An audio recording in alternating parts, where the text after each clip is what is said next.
What happens when a diocese isn't just pastoring a city, but the political heart of an entire continent? Today, in episode 11 of our Cardinal-to-be series, we are traveling to Belgium to look at Archbishop Luc Terlinden and why his position at the crossroads of Europe make him a primary candidate for a red hat in Pope Leo XIV's upcoming Consistory.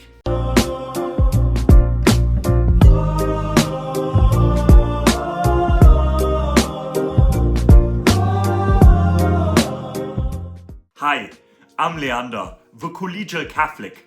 Welcome back and thank you so much for tuning in. If you appreciate an objective, fear-free look into the structures and future leadership of our church, I'd love for you to join our community by hitting that subscribe button. Let's dive straight into this week's analysis. To understand the global impact of Archbishop Terlinden, we first need to look at his geography. He is the Archbishop of Mechelen-Brussels. While Mechelen holds the historical roots of the diocese, Brussels is the de facto capital of the European Union. Pastoring this diocese means Terlinden's flock includes the diplomats, policymakers, and international leaders shaping the future of secular Europe. It is a unique, highly complex pastoral mission that requires immense diplomatic tact and a clear, joyful witness to the gospel.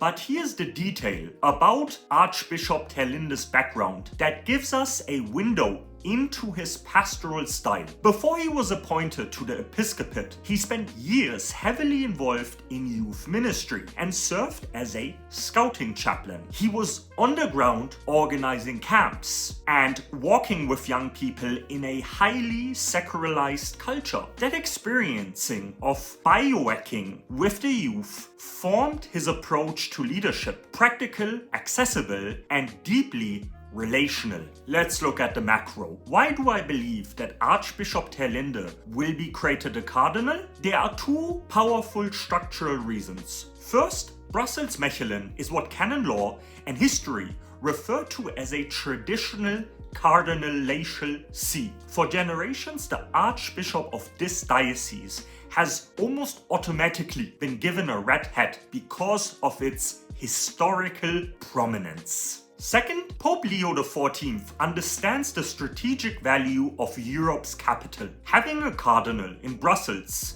gives the Holy See a vital, authoritative voice right where continental decisions are made. While the global church continues to expand into the global south, maintaining strong expert leadership in the heart of Europe remains essential. Now, the micro. Terlinden is a relatively young archbishop, but by maintaining a steady, faithful presence in a deeply secular environment, he proves that tradition doesn't have to be rigid. It can be a living, breathing service to the community. So, what does Terlinden's mission in Brussels mean for you in your local parish? He reminds us that the church is called to be present exactly where the world gathers, even if that environment feels indifferent or secular. True collegiality means we don't retreat from the public square into comfortable corners. Whether you are pastoring the capital of Europe or volunteering in a quiet local parish, our call is the same: to be a visible, loving, and conversational witness to Christ